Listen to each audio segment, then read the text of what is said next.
বন্ধুরা, আপনারা দেখছেন আজব 24। চাঁদ আমাদের জন্য কতটা ইম্পর্ট্যান্ট তা বোঝার জন্য চাঁদকে একবার হারানোই যথেষ্ট। একসময় পৃথিবীতে চাঁদ ছিল না এবং পৃথিবী শুধুমাত্র সূর্যকে প্রদক্ষিণ করত। কিন্তু একটি লাকি কোইন্সিডেন্ট পৃথিবীর ভবিষ্যৎ বদলে দেয়। এটা কি সেই মুহূর্ত যখন কোনো ভয়ঙ্কর কিছু ঘটে এবং নতুন একটি সুন্দর সৃষ্টি হয়? মঙ্গল গ্রহের আকৃতি একটি অজানা বস্তু যখন পৃথিবীর সাথে সংঘর্ষ করে, সংঘর্ষের ফলে ওই গ্রহটি সম্পূর্ণ ধ্বংস হয়ে যায়। পৃথিবী ও ওই গ্রহের মিলিত কিছু কণা এবং ধূলিবালি পৃথিবীর কক্ষপথের চারপাশে ঘুরতে থাকে এবং পৃথিবীর মধ্যাকর্ষণের কারণে তারা একসাথে জড়ো হয় এবং আকার ধারণ করে, যাকে আমরা চাঁদ বলি। তখন পৃথিবীতে কোনো প্রাণীর অস্তিত্ব ছিল না, আর এই ঘটনার অনেক বছর পর পৃথিবীতে প্রাণের সৃষ্টি হয়। বিজ্ঞানীদের মতে চাঁদই পৃথিবীতে প্রাণীর সৃষ্টির উপযুক্ত পরিবেশ সৃষ্টির জন্য দায়ী। এমনকি এটাও বলা হয় যে চাঁদই পৃথিবীতে প্রাণীর জন্ম দিয়েছে। এটা পৃথিবীর জন্য এক ধরনের মহাজাগতিক চৌম্বকের মতো কাজ করে, যা হয়তো জীবনকে কেড়েও নিতে পারে, কারণ সমুদ্রের জলের উপর চাঁদের একটি গুরুত্বপূর্ণ প্রভাব রয়েছে। পৃথিবীর কক্ষপথ পরিক্রমণের সময় চাঁদ আমাদের পৃথিবীর ওয়াটারমার্কে আকর্ষিত করে তার মধ্যাকর্ষণ শক্তির মাধ্যমে, যার জন্য জোয়ার ভাটা হয়। একটি হয় চাঁদের দিকে, অন্যটি হয় চাঁদের বিপরীত দিকে। পৃথিবীর যেদিকে চাঁদের অবস্থান থাকে সেখানকার জলের উচ্চতা অন্য স্থানের জলের উচ্চতার চেয়ে বেশি হয়। এভাবেই চাঁদ জলকে পৃথিবীতে আটকে রাখতে সাহায্য করে। সূর্য ও তার মধ্যাকর্ষণ শক্তির মাধ্যমে পৃথিবীকে আকর্ষণ করে, কিন্তু সেটা চাঁদের তুলনায় অনেক কম। সূর্য চাঁদের তুলনায় এত বড় হওয়া সত্ত্বেও সূর্যের আকর্ষণ বল কম। সূর্যের আকর্ষণ বল কম হওয়ার কারণ হলো দূরত্ব। পৃথিবী থেকে সূর্যের দূরত্ব চাঁদের তুলনায় প্রায় 400 গুণ বেশি। তো এই অবস্থায় আপনি ভেবে দেখুন, যদি এখন সৌরজগৎ থেকে চাঁদকে সরিয়ে দেওয়া হয় তবে কি হবে? আর আজ এই ভিডিওটিতে আমরা সেই উত্তরই জানতে চলেছি। আপনি চ্যানেলে নতুন হলে চ্যানেলটি সাবস্ক্রাইব করুন এবং বেল আইকনটিতে ক্লিক করুন সবার আগে নতুন নতুন ভিডিও দেখতে। যদি এখন সৌরজগৎ থেকে চাঁদকে সরিয়ে দেওয়া হয় তাহলে পৃথিবীর জলের উপর সম্পূর্ণ নিয়ন্ত্রণ চলে যাবে সূর্যের কাছে, যা দুটি বিপর্যয়কর ফলাফল তৈরি করবে।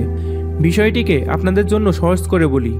এটি হলো পৃথিবী এবং ধরে নিন এটি হলো পৃথিবীর সম্পূর্ণ জলরাশির আকৃতির আবরণের মাঠ।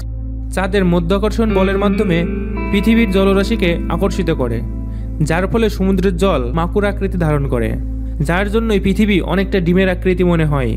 পৃথিবীর বিপরীত দিকে সূর্য মধ্যাকর্ষণ শক্তির মাধ্যমে জলকে বিপরীত দিকে টেনে রাখে, যার ফলে অন্যদিকে একটি ছোট ডিম বা মাকড় সৃষ্টি হয়, কারণ সূর্যের আকর্ষণ বল কম থাকে। আর এই অবস্থায় যদি চাঁদকে সৌরমণ্ডল থেকে সরিয়ে নেওয়া হয় তাহলে সমুদ্রের উপর চাঁদের মধ্যাকর্ষণ শক্তি থাকবে না, ফলে চাঁদ যে পরিমাণ জলকে তার দিকে টেনে রাখছিল তা এক বিশাল জলোচ্ছ্বাস সৃষ্টি করবে। টেনে রাখা জল আছড়ে পড়বে তখন পৃথিবীর বুকে, তখন ঘটবে সবচেয়ে বড় সুনামি। কিন্তু যদি চাঁদের অবস্থান পরিবর্তন করে দেওয়া হয় তাহলে সূর্য ও চাঁদের মধ্যাকর্ষণ পৃথিবীর দুটি আলাদা আলাদা প্রান্তে কাজ করবে, ফলে দুই প্রান্তেই জলরাশি তাদের মধ্যাকর্ষণ বলের প্রভাবে মিলিত হওয়ার জন্য সুনামি সৃষ্টি করবে। যদি এমনটা হয় তাহলে পৃথিবীর সমুদ্র সংলগ্ন অঞ্চলগুলি জলের নিচে তলিয়ে যাবে, যার ফলে আমরা কিছু সভ্যতাকে নিজেদের চোখেই ধ্বংস হতে দেখব। এই মহাপ্রলয়ের পর সমুদ্র আবার শান্ত হয়ে যাবে, তখন সমুদ্রে শুধুমাত্র সমুদ্রের টানেই জোয়ার ভাটা ঘটবে। কিন্তু আমাদের এই সুন্দর পৃথিবী আর কোনোদিন এরকম হবে না, সবকিছু পাল্টে যাবে।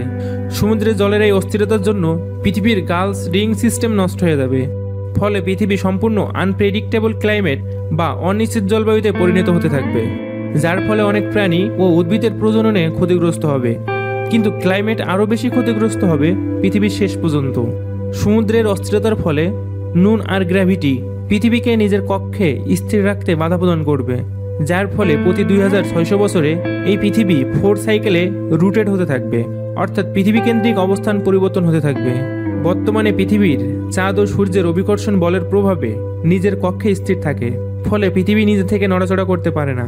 কিন্তু আমরা যদি চাঁদকে সরিয়ে দিই তাহলে আমরা আমাদের গ্রহে স্ট্রংগেস্ট স্টেবিলাইজিং ফোর্সকে সরিয়ে দেবো, ফলে আমরা পৃথিবীর বিভিন্ন আলাদা আলাদা দিকে ঘুরতে শুরু করব, যার ফলে পেন্ডেলিং ঘুড়ির মতো পৃথিবীর তাপমাত্রা কমবে এবং বাড়বে। এই মহাজাগতিক পরিবর্তন পৃথিবীর আবহাওয়াকে পুরো পাল্টে দেবে। পৃথিবীতে তখন কোনো বসন্তকাল আসবে না, শীতকালও থাকবে না, গ্রীষ্ম বর্ষার কোনো নির্দিষ্ট সময় থাকবে না। তাপমাত্রা অদ্ভুতভাবে ওঠানামা করতে থাকবে।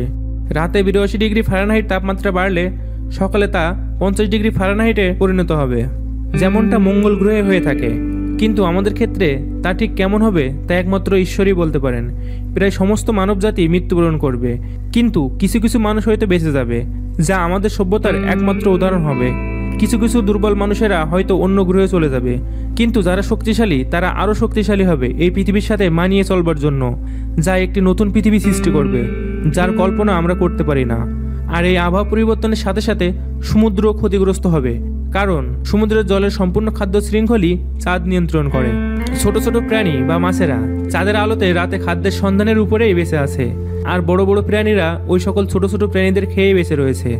যখন চাঁদ থাকবে না তখন ফুড চেইন সম্পূর্ণ নষ্ট হয়ে যাবে, ফলে প্রচুর সামুদ্রিক মাছ মারা যাবে।